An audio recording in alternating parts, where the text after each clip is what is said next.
ကဲအခုကျွန်တော်တို့ရဲ့ Facebook page မှာပဲဖြစ်ဖြစ်ဒီအကောင့်မှာပဲဖြစ်ဖြစ်ရိုးအကောင့်မှာပဲဖြစ်ဖြစ်ကျွန်တော်တို့တင်ထားတဲ့ဗီဒီယိုတွေတပ်ပုံတွေ copyright မိလာမမိလာဆိုတဲ့ဟာကိုကျွန်တော်တို့ဘယ်လိုစေရမလဲဆိုတော့ကျွန်တော်အခုဒီဗီဒီယိုမှာအစဆုံးပြောပြပေးသွားမယ်ပေါ့နော်ကဲရင်ဆုံးကျွန်တော်တို့ဒီ Facebook ထဲဝင်လိုက်မယ်ပေါ့နော်ကဲ Facebook ထဲဝင်လိုက်ဆိုဒီညာဖက်ကကျွန်တော်တို့အကောင့်ထဲဝင်လိုက်မယ်ပေါ့နော်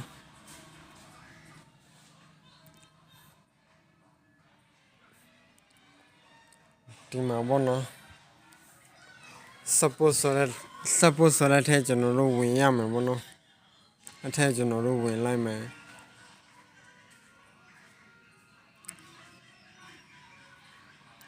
ကျွန်တော်မြားထိုးပြပေးထားမယ်ပေါ့နော်စာဆုံးလိုက်ကြည့်လိုက်ပါလို့ဒါကတော့ဒီဝင်ငွေဒီ Facebook မှာဝင်ငွေရှာနေတဲ့လူတွေအတွက်အရေးကြီးတယ်ပေါ့နော်တကယ်လို့ကျွန်တော်တို့ရဲ့ Facebook page မှာပဲဖြစ်အကောင့်မှာပဲဖြစ်ကျွန်တော်တို့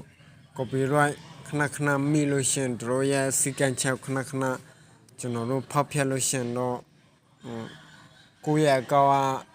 အပိတ်ခံရနိုင်တယ်ပေါ့နော်ပြီးရင် monetization ရထားတဲ့အကောင့်တွေကလည်းဒီပြန်ကျသွားနိုင်တယ်ပေါ့နော်ကဲအဲ့ဆို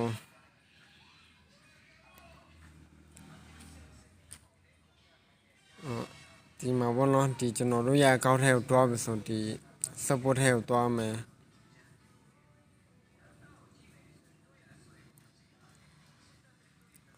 ကဲဒီ support inbox ထဲကိုကျွန်တော်တို့ဝင်လိုက်မယ်ပေါ့နော်ဒါတော့လုံးဝကိုစစ်ဆေးတဲ့အချက်တစ်ချက်ပေါ့နော်ဒီ Facebook မှာအရေးကြီးတဲ့အချက်တစ်ချက်ပဲပေါ့နော်ဒီမှာကျွန်တော်မြားထိုးပြပေးထားတယ်ပေါ့နော်အဲ့လိုမျိုးပဲလိုက်လောက်ပါလို့ကဲအခုကျွန်တော်ရဲ့အကောင့်မှာတော့ copyright မိထားတဲ့ဗီဒီယိုတွေတပ်ပုံတွေမရှိဘူးပေါ့နော်တကယ်လို့တာမျိုးဒီအမှန်ချက်ပြနေလို့ရှင်မရှိဘူးပေါ့နော်တကယ်လို့သူ copyright ညှိထားတယ်ရှိလို့ရှင်သူပြပေးထားမယ်ပေါ့နော်ကဲအားလုံးပဲဆင်ပြေကြပါစေလို့နောက်ဗီဒီယိုမှာအဲ့ copyright မိတဲ့ဗီဒီယိုတွေဘယ်လိုဖျက်ရမလဲဆိုကျွန်တော်ဗီဒီယိုနောက်တစ်ပုတ်ပြန်လုပ်ပေးပါမယ်လို့ကဲအားလုံးပဲဆင်ပြေကြပါစေကဲဒီနေ့ကတော့တလောက်ပဲပေါ့နော်အားလုံးလောက်တတ်မယ်လို့မျှော်လင့်ပါတယ်